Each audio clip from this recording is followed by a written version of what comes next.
the leads that are going into the main battery there. So in order to access this, we're going to confirm that there's no current in here. So there's a 10 millimeter bolt here. I've already loosened it up here. So yeah, you want to undo 12 that, and then there's a T20, I believe, a little screw. Unscrew that in the center there. This whole plate comes out, and then we get, we're gonna see what this looks like underneath here. It's just a little plate here that covers that, a little screwdriver. There's just enough of a little bit of a gap that was here earlier, and I popped it. I wanna make doubly sure that there's no current or energy in here. As you can probably see, if you look, battery packs down there, and it tells you how many, this is 350 volts. For this battery here, and just want to make sure that there's nothing there that could harm us. So I've got a multimeter here. As you can see, I've set it onto DC volts, and I've got a 9-volt battery here that I'm just going to kind of test, and you can kind of see it's pulling out 8 volts, so a little bit of a low battery there, so we can test that. And then you got your negative and your positive, negative, positive. We're gonna do the same thing here, and we're gonna touch that, and we're gonna expect to see a 0 reading on our multimeter. And sure enough, we've got to pop these off. I've removed one here already, but there's 2 more here that you probably put a little screwdriver, and there's a little red tab, pop that out, and then you just kind of squeeze on here, and then it slides right out. And you might keep track of your red tabs that fall out there, and so you can put them back in later. But but what we want to do is want to pull this one out now. Let's see if this one can come out just as easy as the last one. But you pinch it. There we go.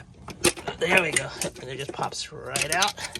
There you go. And then I would grab some electrical tape and wrap this other one here for added safety, and then we'll proceed to test the continuity.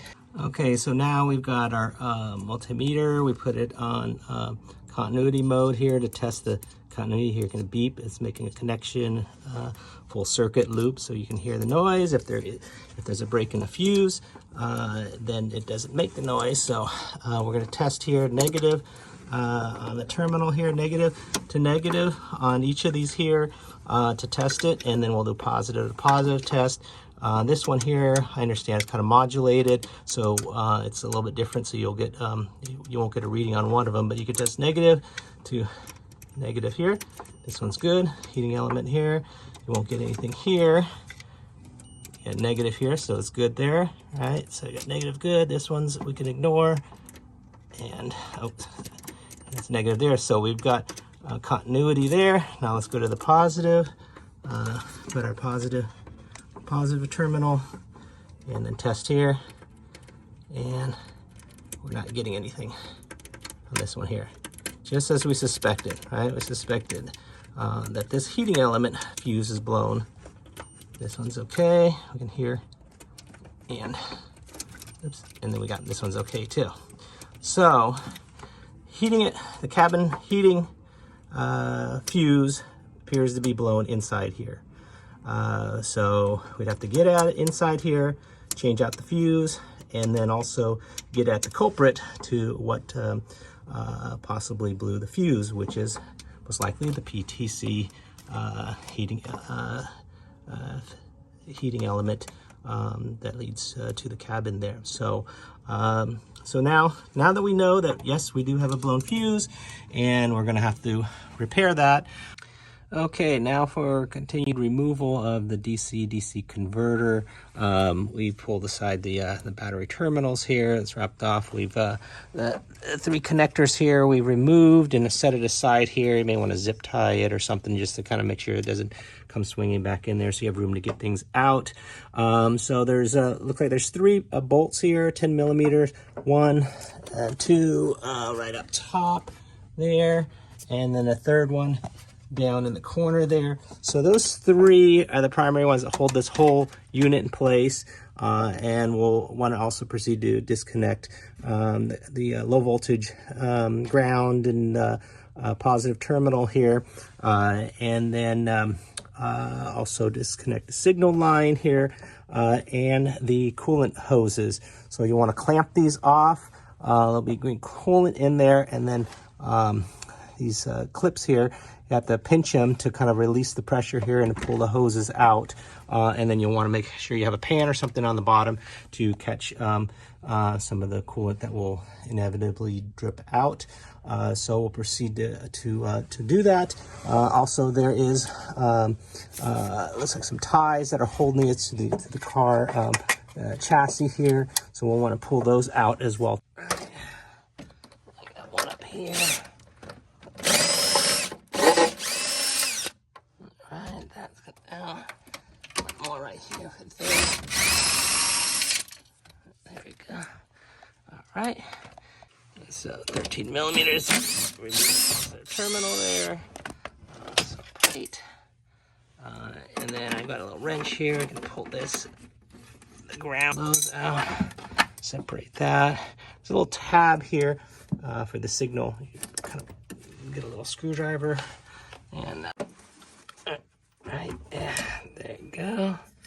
And there's that's kind of what that looks like. There it kind of slides up, and then you have to kind of pinch it to kind of release it up just a tiny bit more there, and then it should come out. That was a little bit of a bugger there. And I forgot to mention, when you pull out, there's a little cover here that's on the positive terminal, and the green line kind of shows it's a little where you can maybe wedge a little screwdriver there and pop the cover off. So okay, now we've been able to pull out the DC to DC converter off of 3 little bolts that were holding it in. The one where it kind of gets a little tricky, gets hung up on, is this far right one right here on the inside there, and you have to kind of finagle it just right to kind of get it out. And that's the last one you want to get out. So you get lift it off the top and the bottom little bolt there, and kind of pivot it out. This is for good measure, I think, that why you want this one to come off last, because you don't want to inadvertently damage the hoses, the coolant hoses here. So I started to try to take off the hoses while it was up there, still hanging, and it was just kind of a pain. So what I think is going to work out better is have a little support for the DC-DC converter, so you don't stress the hoses. And now you can kind of get in there easier to squeeze the hose clamps and pull those back and pull the hoses back there. So it should be much easier to access now. Okay, so after trying to fight with taking off these hose clamps and the hoses, thought occurred to me as I looked down. I said, these actually happen to be screwed in. So I unscrewed them, popped them out, and a little bit of coolant came out. Yeah, I think that's going to be much easier than trying to take off these hose clamps and hoses here. So I proceeded to put the other one right back on there.